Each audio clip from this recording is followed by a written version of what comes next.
Assalamu alaikum. In this video, how to create a color group in Photoshop for two-way. Step 1. So this shape,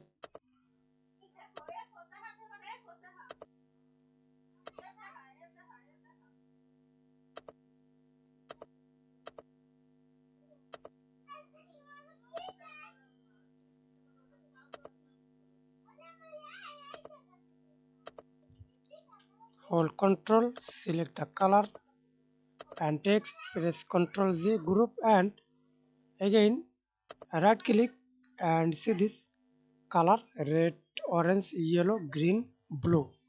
Select your color. I use green. Now we can see this create a color group. Thanks for watching video. Please subscribe to my channel, like, comment, share.